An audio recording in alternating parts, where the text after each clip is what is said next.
Cool, folks. Well, thank you for joining us this morning. We're pumped to see you all flooding into this virtual space. And so get comfortable. We're going to get started. We've got over 45 people in the room. So make sure that we're all wearing your virtual name tags. Edit your name to share your name, your organization, your pronouns, so we know how to address you when we have that moment to interact all together. And once you do that, start scrolling through the pages of people who are on this call. You'll see folks that you know, maybe folks that you don't know, and start DMing folks, start making new friends who haven't you gotten a chance to chat with during these calls. And yeah, the whole point of this is to leverage each other's experiences and knowledge and just boost our initiatives together as we fundraise for Give Miami Day. So we are very excited to have you here, and we're getting closer and closer to Give Miami Day every day that goes by. So thank you for allowing us to show up for you during this really busy fundraising season. With some planning and community building, November 17th is going to show up, and we will hopefully have the best Give Miami Day that you all have ever had. So we want to make sure that you're planning and getting ready with enough time. So that looks like us filling your cup with resources to fuel your strategies all along the way. Welcome to our, I think this is the 7th Mastermind session, and we're going to be talking about setting your team up for success, where we are going to inspire you with tactics to delegate to your team and to empower your team in working together to fundraise for Give Miami Day. So allow me to share just a couple of things. You know that we at Radical Partners love our norms to protect the space. So we want to make sure that we know who is in the room. I recognize so many of you, and I'm so excited to meet so many of you here today.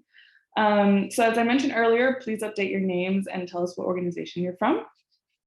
2, we're really happy that you dedicated this hour to the nonprofit community and to learning more skills and strategies. So if your camera is on, we'll assume that you're fully here. If your camera is off, we'll imagine that you're getting your cup of coffee in the morning, or you're getting your kids ready and getting your day situated. So maybe we won't call on you when your camera is off, but we'll know you're fully here if you're on. And of course, we'll see if you're engaging in the chat as well. 3rd, let's be really mindful of the leaders that are sharing their experiences. Like I shared before, we're all going to have an opportunity to share out. And so to make that really comfortable and so that we can all listen in, let's just make sure that our mute button is on, and that we're not hearing some background noises.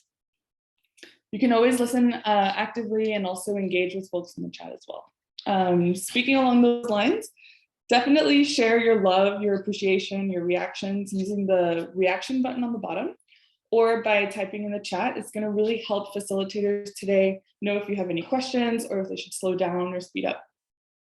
And lastly, we've been in this virtual space for so many years now, but something always happens.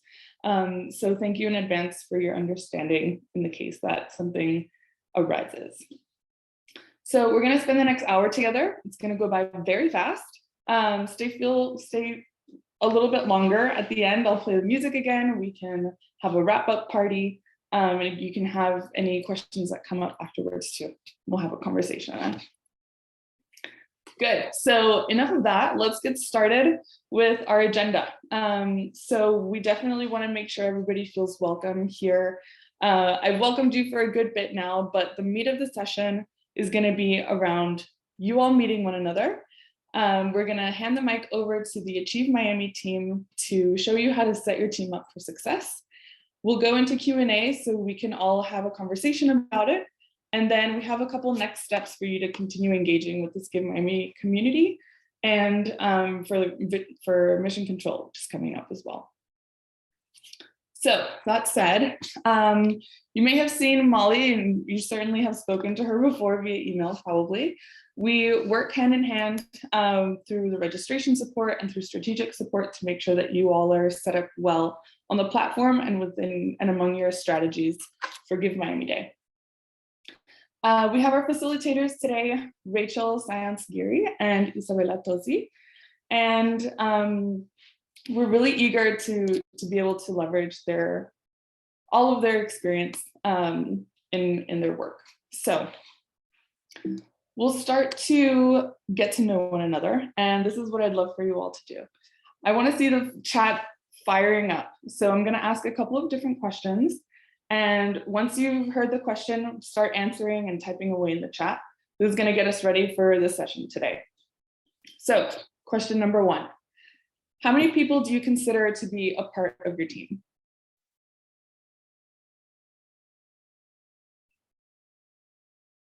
Okay, I'm seeing a 5, 15, 4, 6. Okay, averaging around 4 or 5. Cool. All right. I'm starting to see the chat slow down. So here comes the next question. The entire country rose well. Okay. Who are those people? Are they staff? Are they volunteers, board members, family or friends? Staff members. Lots of staff. I'm seeing staff, board of directors, volunteers, all of the above. Great. Donors, supports, and friends. Good. Stepping out of the box. Family and friends. Love the support there. Cool. Now, next question. What is a memorable, fun moment for your team or activity? What brings you joy together? I think we'll get some ideas in this. What are you going to do with your team next? Okay, eating. Yes, that is our jam for sure. Team lunches, achieving your goals. All right, let's around the goals. That's great, y'all. Eating and goal setting. That's a great trend. I'm really happy for you all. Good. And then lastly, scuba diving. We'll have to take that as the next fun activity. All right, last question. Post an emoji that resembles how you feel going into this session today. You can see in the chat, there's this little smiley face on the top corner, and you can pick the emoji that reflects how you feel this morning. A lot of happiness. I see a sweating emoji here and there. A freaking out emoji. Okay, we'll make sure that you have everything you need to make you feel like you're not freaking out anymore. Good. All right, folks, I'm gonna jump into our session and introduce Rachel and Isabella. So Rachel Saiontz Geary is the Director of Development, and in this role, or Director of Philanthropy, sorry, and in this role, she works with the Achieve team to implement programs that connect and positively impact students of varying resources. She's worked with and at Achieve Miami for many years and formerly served as the Director of Summer Programs, in which she planned, guided, empowered, and supported the work of the summer leadership team at Achieve's 4 different summer sites. And Isabella here as well is the Manager of Program Innovation and Evaluation at Achieve Miami. She's very passionate about education and the students that they serve. And she began her career at Achieve Miami after her first year of teaching and incorporating project-based curriculum that she's weaving into her teaching in the classroom at Lenora B. Smith Elementary School. And during the pandemic, she also continued using technology to enhance student learning and loves collaborating with Achieve Miami to support all of their virtual programs. So ladies, I will pass the mic over to you to tell us how to set our teams up for success. Awesome. Well, thank you all so much for coming. We're very flattered that you want to hear what we have to say. We always describe Give Miami Day as our organization's Super Bowl. We gear up for it for months leading up to it. And last year, we were very proud to come in 3rd place overall on the leadership board for amount of money raised. We brought in $740,000 from 440 unique donors. And so we are equally proud of both of those components. We obviously love fundraising for our program, but we were just as excited to have so many unique donors. We feel that every single dollar is valuable and every contribution is a show of support. So we really pride ourselves on that. And so we're a mid-sized nonprofit. We have 11 full-time people on our staff, which is the biggest team we've ever had. But it has definitely not always been like that. And our team is very busy. So we've had to be really strategic about how we can, really utilize everyone on our team and think about what does it mean as, when we say the word team. So if we go to the next slide, we broke this into 3 phases. So the first thing that we always think about is the Give Miami Day. The slogan is that on this day, everybody is a philanthropist. And so at Achieve Miami, we say on this day, everybody is a fundraiser. So I'm the only person in development on my team full time. But on this day, and as we gear up for it, I try to figure out how I can empower every person on my team and also try to think outside the box of who else can be a champion for our organization. So the first thing, I think we kind of open this up a little bit, was like thinking about who works for your organization. That's the most natural thing to think about when you think about your team. But when it comes to Give Miami Day, what I find really special about this opportunity is it gives you a rallying point to get people excited. You can always ask people to donate, but on this day, you have a cause. Give Miami Day is coming. It is, it creates that sense of urgency. And, there's matching funds, there's bonus pools, there's recognition. There's so many bragging points that make it easier for people who might not be as comfortable to make an ask to do so on this day. So first, we think about defining our team. So obviously we focus on who works for your organization. But I know every organization is different in size. You might be a one-person shop, in which case I fully commend you because I know exactly how hard that must be. You might be a 3-person, you might be a 10-person org like ours, but those are obviously the easiest people you can mobilize. But then try and think about the bigger picture. Who supports your program? Who are your biggest donors? Obviously, they are supporting you because they believe in the work that you are doing. And, what's the thing? Like, you don't score unless you take the shot. It's worth reaching out to your top donors and asking them, would you feel comfortable sharing about Achieve Miami for Give Miami? I'm sorry, about your organization for Give Miami Day? Would you feel comfortable asking 2 friends to contribute? Would you be comfortable posting on your social media? There's a lot of different ways that you can empower the team, but you need to first find out who's going to be on your team when it comes to making this plan. Then think about who benefits from your program. So for example, we work with a wide range of students, private, public, students ranging from rising kindergarten through first year of college. So we empower our high school students to help us on Give Miami Day. We actually create these are all high school volunteers. We ask them to create a Give Miami Day committee. And so now they're getting this leadership opportunity, and we have all these fantastic new voices spreading the word about our organization for Give Miami Day. And again, because they have this point to rally around, it's a lot easier for people who might not be as comfortable to make those asks. And then who are your biggest champions? Not all champions are donors. So there might be influential people in the community who might not have the capacity to give, but who can help spread the word tremendously. So the first thing is to define who are the different people you can reach out to be part of your Give Miami Day team. Anything to add to that, Isabella? Yes. So I wanted to add some theory to like the amazing things Rachel is saying. I just really think the reason why it has worked for a team. So me and Rachel do very different jobs in Achieve, and like we also communicate differently. But we firmly believe in the value of our team having both strengths, right? Like having Rachel and the way she pronounces and really makes sure everything is like to a perfection. And then Isabella is like a little bit more creative. And so what we're able to do as a team is really work with each other's strengths and make it asset-based.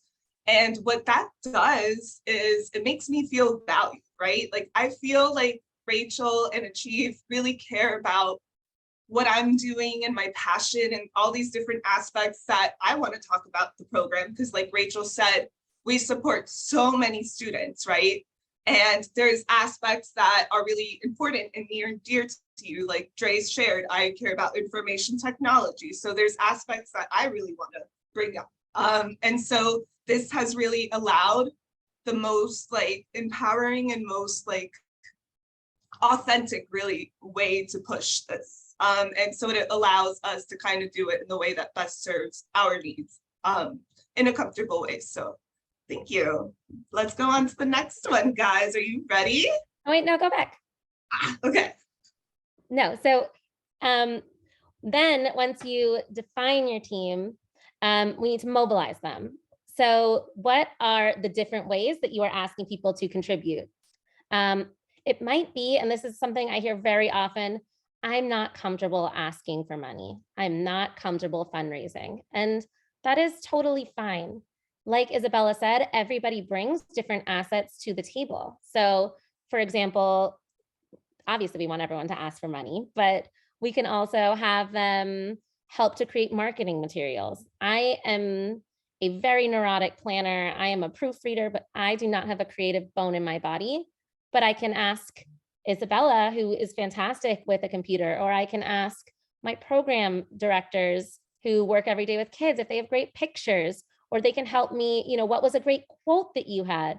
So they can all be really supportive in different ways. It doesn't need to be, I need every single person in here to go ask for money, because again, that might not be a productive use of their time, and we never want to make our team feel uncomfortable. Something I do encourage, and again, not force at all, but encourage, is asking people to reach out to their personal networks. So of the different teammates, we come from so many different backgrounds. A lot of them are not native Miamians. A lot of them, so many different communities and people who support them and believe in the work that they're doing, or just believe in them as a person. I asked them to make a personal ask. So we draft an email like, to their family members, I've been working so hard with this organization that I truly believe in. It would mean so much if you would support us on this day. And so we ask them to draft that to their own personal networks. And then we create different communities that can empower people beyond your initial staff. So at Achieve Miami, we have, like I mentioned, our high school committee. And so we met with them last night. They're adorable, and they're excited to host a bake sale at their school. They're excited to reach out to different organizations to see if they'll sponsor Achieve Miami. They're looking to plan different events. And, high school kids are not going to donate $25, but if they all pull together, maybe 25 of them will be able to make a meaningful contribution. So it's a way to get them engaged, get them excited. And again, even if it's not raising money directly, it's helping to spread brand awareness. So I love Give Miami Day for all the opportunities it offers to nonprofits. Any questions on this section before we move on? No? I have a question for everyone. All right, guys, now in the chat, who's in your team? Let's write that down. Let's see. I want to hear. Let's go back to that question Dre asked. Who is on our team? How many people are on our team? I was like 6, 4. I know this is going to sound big picture team. Your board members, your volunteers, your champions. Your champions. Everyone, I love it. Students, you have everyone on your team, and that's the point. We really want you to bring it in. All right, let's move on to the next one. Oh, sorry, we already are. So Rachel's gonna give us, and then she's going to bring us in and she's gonna set us up, and then I'm gonna give us a nice analogy that I think will give you a good idea of what we're talking about here. So go ahead, Rachel. Oh, you're muted. So now that you've identified your team, you've reached out to people, your core team, your board members, your community members, your donors. Now it's time to set them up for success. So do not, I cannot stress this enough, tell people like, go fundraise for my organization, please. Because that is such a daunting task for somebody who has never fundraised before. And it makes your ask a lot more difficult for them to be successful at, even if they want to work really hard, which a lot of people don't. But the easier you make it, the more people will be willing to engage. So the first thing that we do is we create a whole massive project plan. We do it in Excel or Google Sheets, and we think about every little task that we need to do for Give Miami Day. So I know that between now and Give Miami Day, I'm planning to send 3 or 4 mailings. I don't remember off the top of my head. I have draft email 1, send email 1, like finalize list of people to send to, draft email, send email, check how many received it. So like that specific level, because there's a lot to do, and it can get daunting if you don't have it in one place. And then we share that with our team. So we had a big meeting last week. We had the whole team together, and I went through every item of my plan. So everyone knows what is going on. Everybody knows where they can contribute. I tell them, here are areas where if you'd like to help, I'd love your assistance. If maybe you have somebody who is in programs all the time, but they actually love writing and they'd love to help you draft this email, or maybe they love graphic design, but they never get a chance to do it. So open it up, show them your work plan, and show them where they can be helpful. And then assign some things that you need help with. It's, depending on the size of your organization, we all know that one person cannot do it all. And that's why we create these teams and set ourselves up for success. So it's important to decide what are tasks that only you can do and what tasks can you delegate.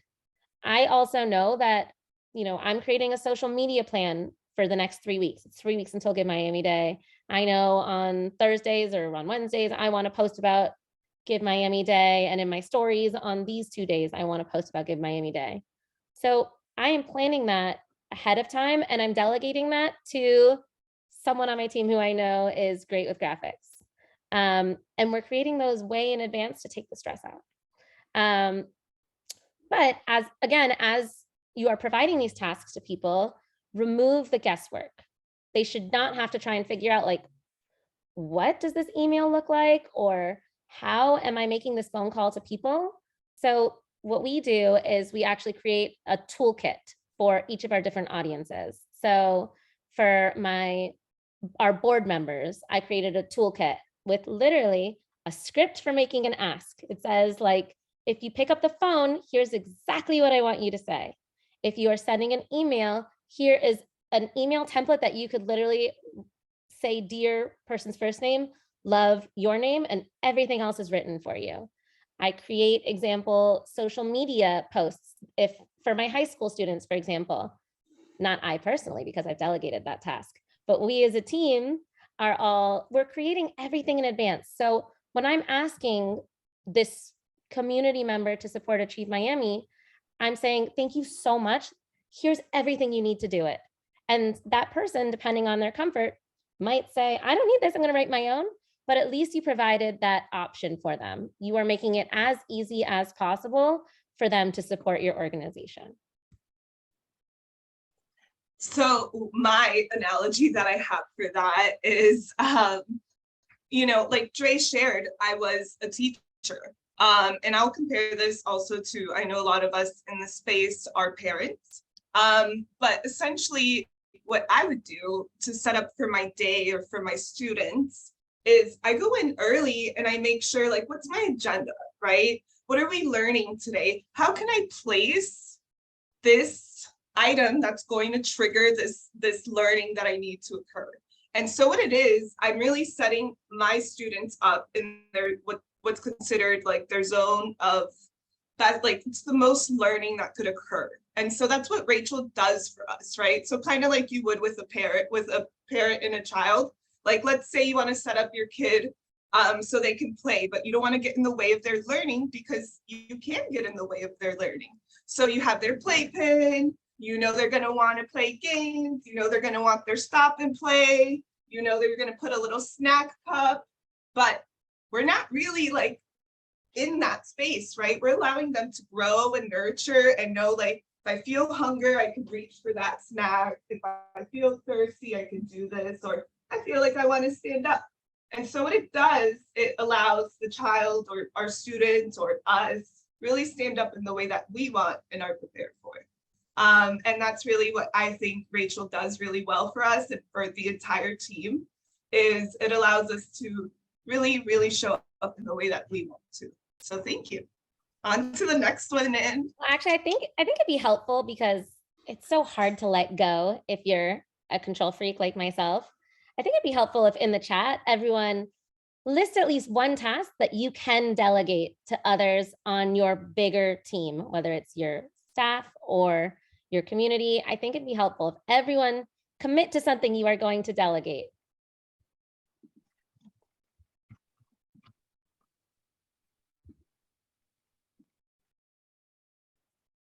nice, Cheryl. Underway. I see social media, Patricia, marketing, graphics, outreach. Nice. Emailing, recruiting champions. Fun tip for you with emails. Y'all, you could schedule all these emails and have them come out when you need them. Recruiting champions. Yes, these are amazing. Thanks, Rachel. You're right. We should write different ways we can delegate. Email blasts. Yes. Good. And make yourselves let other people do this. Everyone here, if you're on here, you care, you are obviously putting in the work. Let others help you. It will help your sanity and your cause. So the more that we can delegate with while setting them up for success, the more we're going to bring in for Give Miami Day.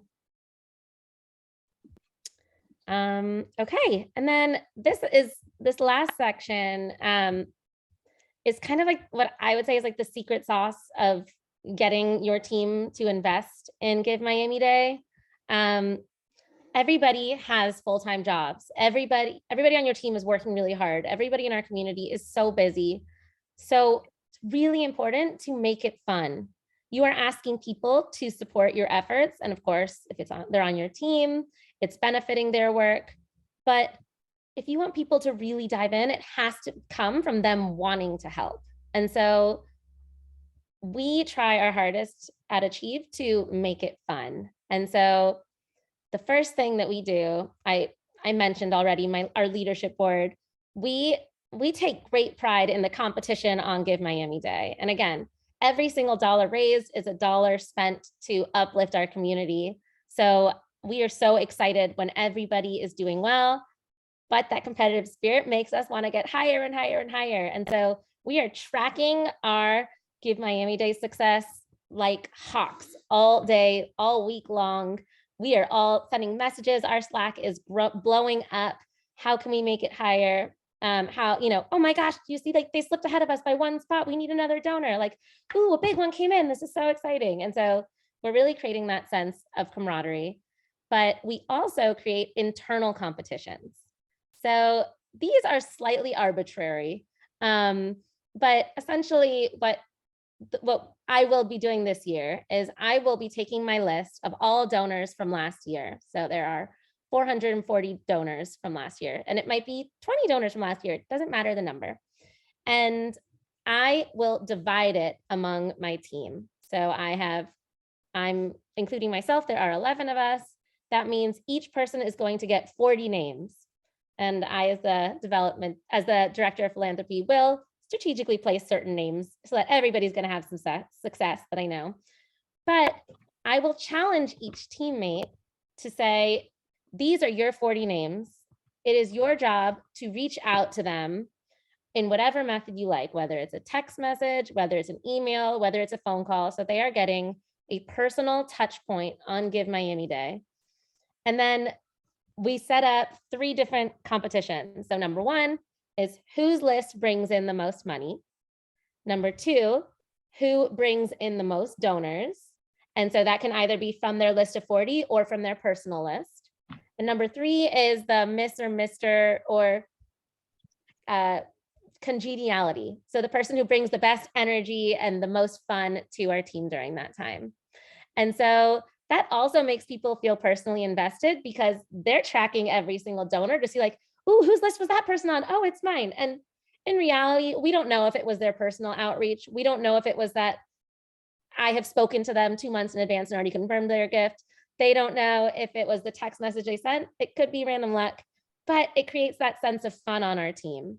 And so we have prizes for each of these different categories. They can be a Starbucks gift card. They can be bragging rights. It can be a little crown you wear. Make it fun. It's bragging rights more than anything, but that creates a sense of buy-in. And yes, Isa was a winner last year. She's very proud of herself. She did have my brother on her list, which questionable if it should have counted. No, it was my messenger. It's so tight. And so also so that's like our competition. Those are our prizes. And then the day of, we work hard to create a really celebratory atmosphere. So whether you're in person, if that means all having lunch together and, constantly like, we got another one, ringing a bell, doing something silly. Or whether it's, if you're all virtual on Slack, just constant messaging and making it exciting. And then last but not least, and this is something that you can do right now, is getting your team excited in advance. So don't throw this on people the week of and say like, oops, you've got a lot of work to do and this is gonna be fun.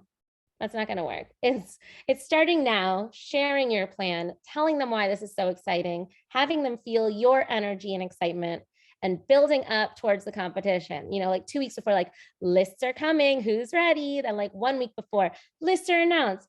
Who thinks they're gonna get 30%, 40%? Like getting people hyped up beforehand and keeping them involved in the process is really going to make your team, not just your staff, but your larger team, feel excited and appreciated, and hopefully set you up for a lot of success.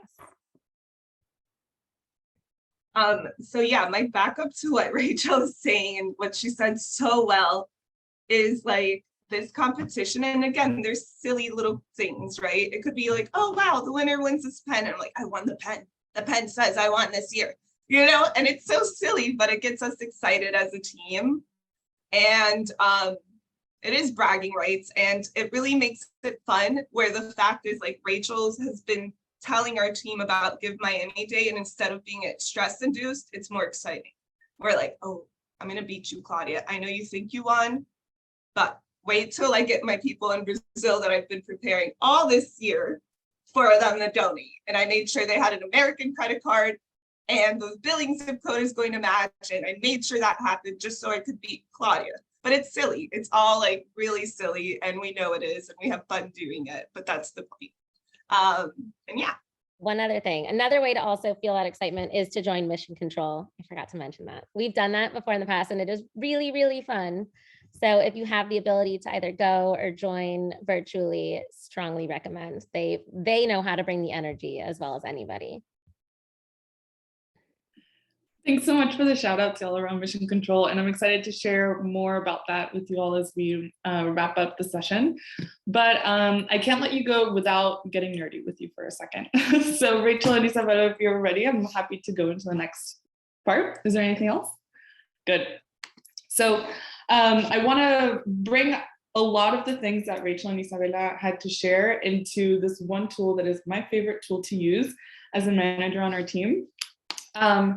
And I like to use it because we all experience pitfalls in our projects. Rachel and Isabella spoke to a couple of them, and they spoke to how important it is to have that role clarity and to have folks speak up for the role, for the task that they want to be responsible for. So maybe like the roles weren't clear, maybe we didn't discuss what success looks like at the end of the day, or maybe we didn't establish a clear timeline, or didn't get the chance to hold each other accountable and check in often. So whether it's for a project like Give Miami Day, or for your organization, or for those small tasks that have been falling by the wayside, this is your go-to tool, and that is the MOCA scale. And so I'm wondering if anybody's heard about this before. Another version of this can be the RACI scale, but go ahead and type in the chat if this is something that you're familiar with.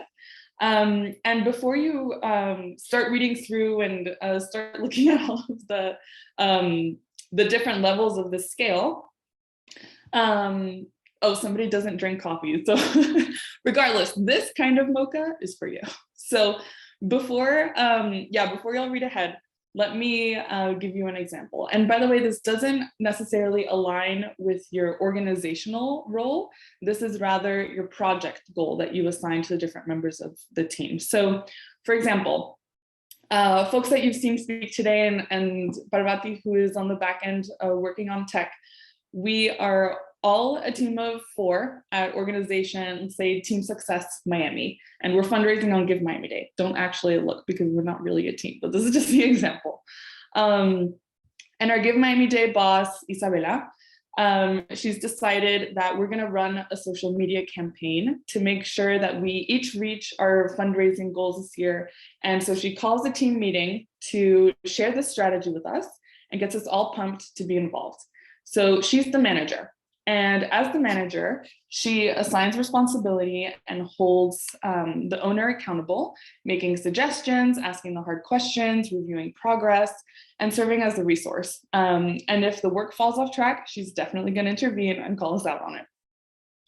So she's got a lot of relationship management to do with partners and with big donors. So she's got to delegate the responsibility over this project to somebody else.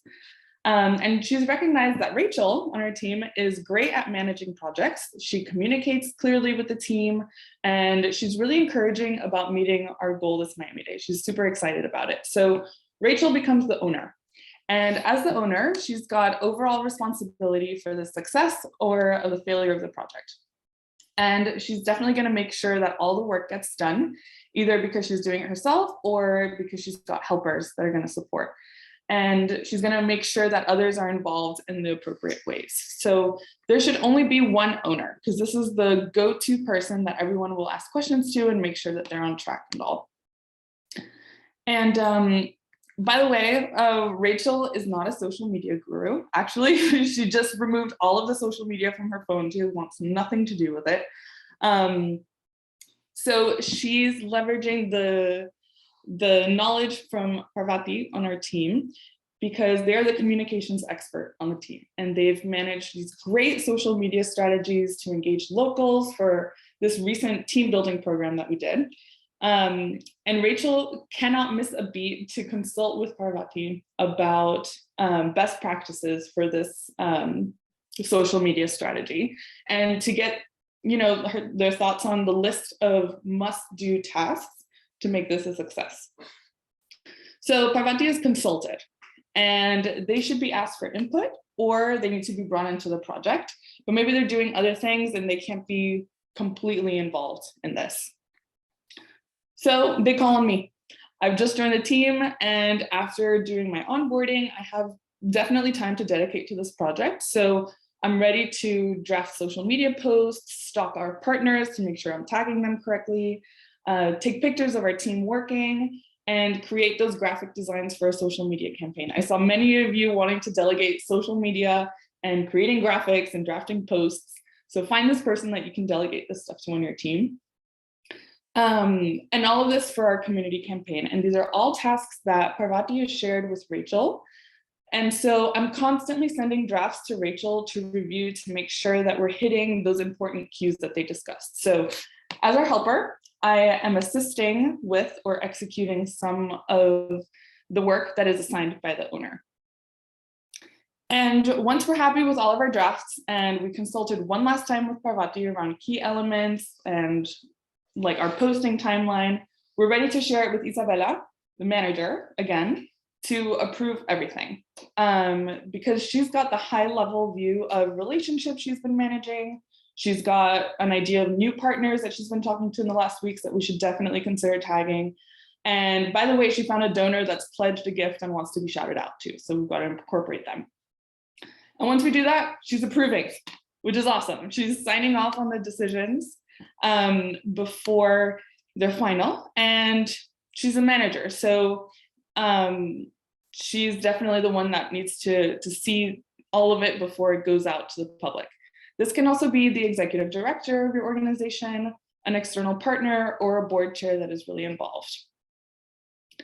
So I know that was a handful, but I used the example to share something that maybe you all can relate to. And through all of these steps, we were really clear on who needed to communicate with whom, and we were able to hold each other accountable to succeed in each of the roles that we took on. The wonderful thing is that you can determine this together with whoever is on your team, whether that's friends or family, or with a board member, or with staff. And this process allows each of us to step up and take on more responsibility or play with a role that we aren't able to experiment usually at our organization. And we can also have the opportunity to flag if we have too much on our plate and we can't own a whole project, so someone else can step up for that. The beautiful thing is that we're hyper clear on what each of us needs to do. And like Rachel and Isabella were saying, you're removing the guesswork to allow your team to focus on what matters most and what brings them joy too. So you can and you should assign this MOCA scale to all of the tasks on your task list to be extra clear and extra meticulous. But it's helpful to have this written on a spreadsheet or on Google Sheets, like Rachel was saying, so that team members can have sort of like a hub to go back to and be, you know, like if they're unclear about something, to go back to that and remember that maybe it's not on them, but maybe they're seeing something fall through the cracks and they can remind a colleague. So host a meeting with your team, bring that whiteboard, make it a fun activity, have folks shade in the different tasks that they want to take on, and you'll really get to delight in seeing folks sign up for the favorite roles or experiment with new ones too. So with that, I'm excited to go into Q&A because I imagine that folks have different questions, or you may have different strategies that you've implemented that have worked for you. So I'd love to hear what some of those are. We're happy to open the mic or open the floor for anyone who wants to share.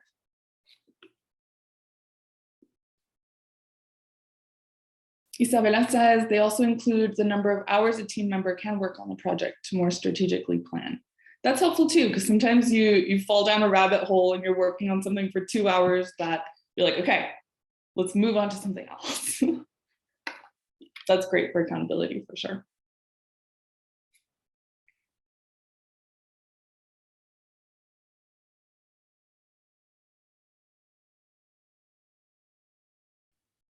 I think we must have just explained ourselves too well.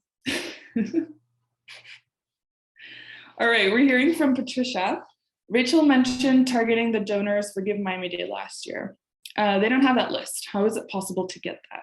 That's a great question for Molly, our registration support on the call. So Molly. Hi, how are you? So if you participated in Give Miami Day last year, you should have access to the list of donors that you gave to your organization last year. So I think there's a donations tab on the side that you can take a peek at. And we can also connect offline if you can't find the tab on the side of your profile. Okay, that's great. Thank you. I'm new this year, so the people that handled it in the past are not here necessarily. They did register for it, but I will check with them, and then if not, I'll get with you, because they told me that only we had a lump sum and we didn't have individual donor names. So thank you. Yeah, absolutely. We'll connect and we'll make sure you get your list. You can also, something we've done that was a big game changer for us about 2 years ago was trying to redirect donors who give around this time of year towards Give Miami Day. So reaching out to your list of people who donated in December last year and seeing if they would be willing to donate on Give Miami Day for those benefits could also be a way to create that list as well.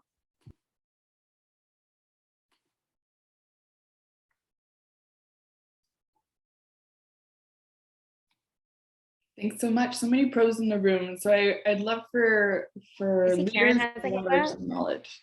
Yeah, Karen, we see you. Hi, I have a question, and this is my first time, my first go round. How how do, or are there donors who are just looking for different organizations to give to, and without having committed to anyone, just kind of searching for what fits their area of desire to support? How do you connect with them, or is there some mechanism that that alerts them that these are the groups that meet whatever criteria they're looking for?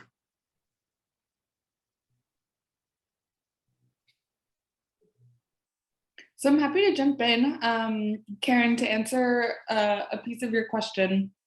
When you go to givemiamiday.org, you can definitely search categories of nonprofits via the search.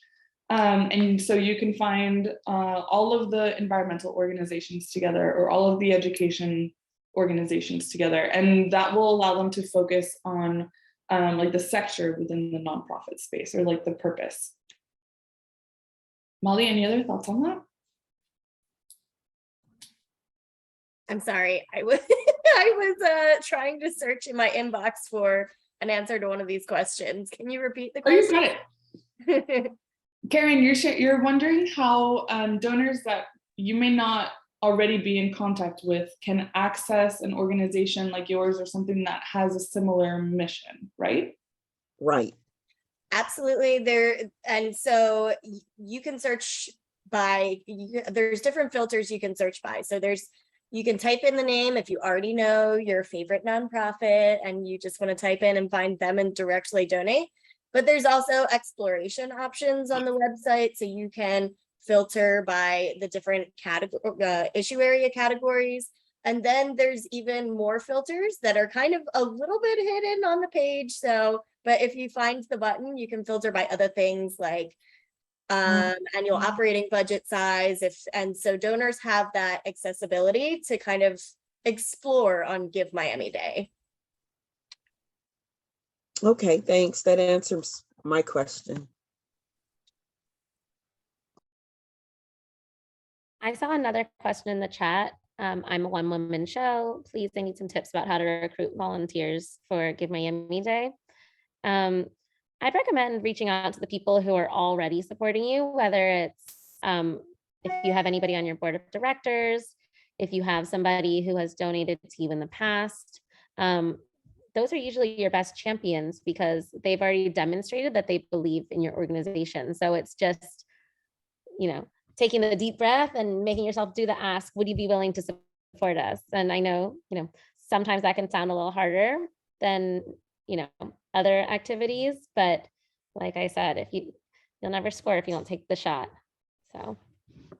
And can I add to that, Rachel's point?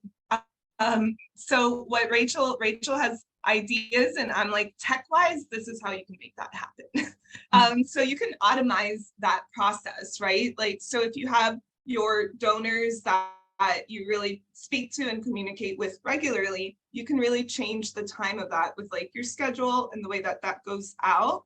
And there's so many other creative ways that you could utilize technology and what we've learned over this past time. I also see that as being a really useful session. I'm like, we should do that.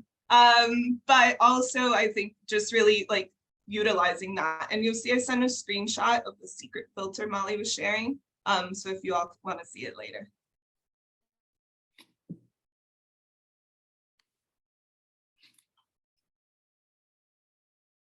Thanks for that, Isabella, coming through with the tech support.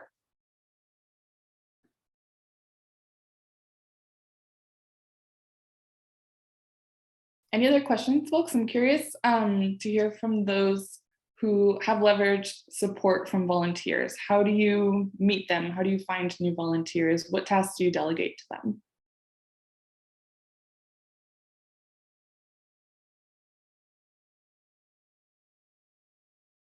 Don't be shy. I saw a few of you share that you have volunteers in the chat. So we actually have we do a lot of volunteering. That's really how our programs function. There's many like programs for volunteer services. So for example, the program we use is Mobile Serve. So it's kind of works like a virtual, like Instagram, the students could follow us and then know when our events are coming. And then it also helps us award their service hours. So that's something we have, and within it, there's now like a big Miami community. And so it's building and progressing over time. And Mobile Serve is what it's called. Awesome, what a great resource, thank you. Molly, we have another question for you. Juliana is asking, do you provide a list of all the nonprofits that are part of Give Miami Day? They'd love to network with them. So you can go to givemiamiday.org, and under the Find a Nonprofit tab, there is the list of everybody that has been approved so far. So you have over 1,000 friends to go through and find people that are in your issue area category that you want to connect with. So absolutely, I would encourage you to go on and find nonprofits that are passionate about the same things that you are and connect with them. Way to go, Save Families for Children, collaborating out there. Huge fans.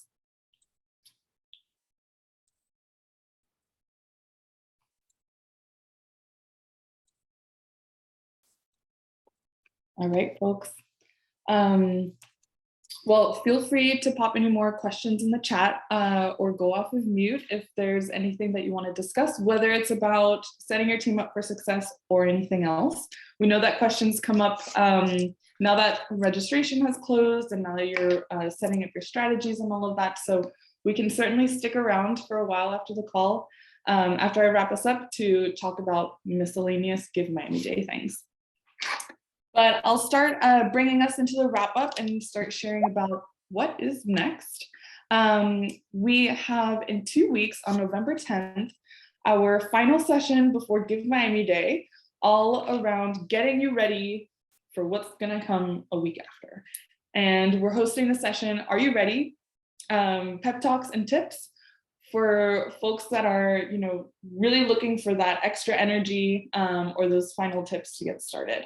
So if you want to scan use your phone to scan this QR code, it'll send you right over to the registration link to make sure that you get that calendar invite and that you're ready to show up 2 weeks from now. Then all of this is going to live or has been living on the Nonprofit Resource Hub, which is found at givemiamidayday.org/hub. And I got a couple questions about whether we're recording this video and if we're going to share it. So we always, after these sessions, create a one-pager summary for you to quickly review all of the main tips that we share during these sessions. And we also share the recording of the content at this website, the givemiamiday.org/hub. So you can find there not just the one-pagers and the videos to summarize all of these, but also resources, social media kits, messaging toolkits, branding toolkits to use the Give Miami Day logos, all of that stuff to set you up for success or to set your team up for success when you're creating those social media posts and creating the drafts. Seeing a question more about mission control, and luckily that is my next slide. So all about Mission Control Center. Sign up is open and it'll be open until November 3rd. You can sign up by scanning again this QR code with your phone or with your iPad. And as you start typing in the answers, I'll tell you all about it. So Mission Control Center is an initiative that happens on Give Miami Day for organizations like all of us to be able to spend together and feel surrounded by community as we're plugging away and fundraising on Give Miami Day. So we know that it is a very busy day for leaders in our ecosystem, and that you might also feel alone in doing that, whether you're a one-woman or a one-man show or you have teams. You can get inspired by other organizations doing something very similar to you. So what we're doing this year, thankfully now that we can all gather again, we are hosting at Miami-Dade College's Wilson campus in downtown in a big space where we can all co-work on that day. We will have music, we will have snacks. You can bet that we'll always feed you, so you're fueled up. We'll have a little cafecito break, some wellness breaks, and we'll have some strategy partners there to help guide you along the way. So sign up here. We'll also have an online option available if you can't make it, or if you'd like to have a watch party with your team, and we'll share more information about that soon. But we definitely invite you to come spend a day with us, whether it's for a couple of hours and you want to sit down and co-work with your team, or you can float by or be an influencer, just taking pictures and gaining a little bit of that energy to keep you going through the day. This is whether this is the one thing that you're doing with your team on Give Miami Day, or if you're hosting an event of your own and just want to swing by a little bit later. But for those who are hosting their own events on Give Miami Day for the organizations, whether it's a fundraiser or an activity with your team, we'd love to know about it, whether it's a public event or a private event, and tell us through this other sign up link, so that if it's public, we can add it to the community happenings and let the public know that they can come to your event and support your organization. And if it's private, just to let the Miami Foundation and our team at Radical Partners know, so that we can support you and send you some love. Great, folks. So you know we love our feedback, and we want to make these sessions everything that you want them to be and more. So please take a moment to share your experience with us at the poll that is popping up. And once you're all set, I invite you to have a wonderful day and to start having those conversations with your teams about how they can pitch in and how they can support in making this a great fundraising season for you all. I'll play some music. Unless someone goes off mute and wants to have a conversation, I'll pause it. But I wish you all a wonderful rest of your week. And we'll see you soon in 2 weeks.